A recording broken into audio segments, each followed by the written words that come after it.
This channel does not promote any violence, harmful, or illegal activities. All content provided by this channel is meant for an educational and information purpose only. মর্মান্তিক পথ দুর্ঘটনা নদিয়ায়। জানা যাচ্ছে কলকাতায় চিকিৎসা করতে আসার পথেই বড় সড় দুর্ঘটনার মুখে অ্যাম্বুলেন্স ও লরির সংঘর্ষে মৃত ৩। নদিয়ার হরিণঘাটার ১২ নম্বর জাতীয় সড়কের দুর্ঘটনা। অ্যাম্বুলেন্স এবং লরির সংঘর্ষে মৃত ৩। নদিয়ার হরিণঘাটার ১২ নম্বর জাতীয় সড়কের দুর্ঘটনা। কলকাতায় চিকিৎসা করাতে আসার পথে দুর্ঘটনা, মৃত্যু হয়েছে ৩ জনের।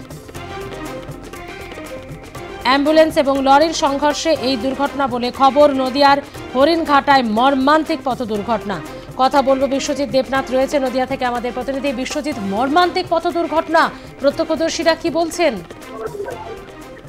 দেখো, পথ দুর্ঘটনায় মৃত ২ জন। ঘটনাটি ঘটে নদিয়ার ১২ নম্বর জাতীয় সড়কে জাগুলিতে ১২ নম্বর জাতীয় সড়কে।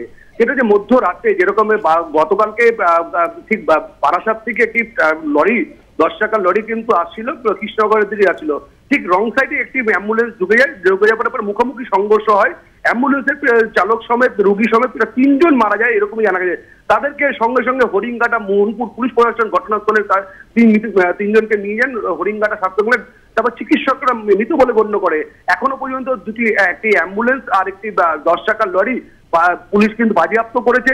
ও লরির যে চালক ও ড্রাইভার খালাসিকে কিন্তু জিজ্ঞাসাবাদ চলছে, এরকমই জানা গেছে।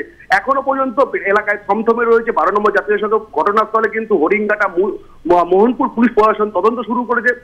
এখনো তিনটি মৃতদেহ কিন্তু হরিণঘাটা পুলিশ প্রশাসন কিন্তু কল্যাণী জওহরলাল নেহরু হসপিটালে পুলিশ মর্গে পাঠানো হয়েছে কিছুক্ষণ আগে কেউ জানা গেছে।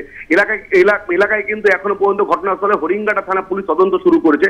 কেন দুর্ঘটনা, কি কারণের জন্য দুর্ঘটনা, সেই কারণে দুর্ঘটনার জন্যই কিন্তু পুলিশ তদন্ত শুরু করেছে হরিণঘাটা মোহনপুর পুলিশ প্রশাসন। ধন্যবাদ বিশ্বজিৎ।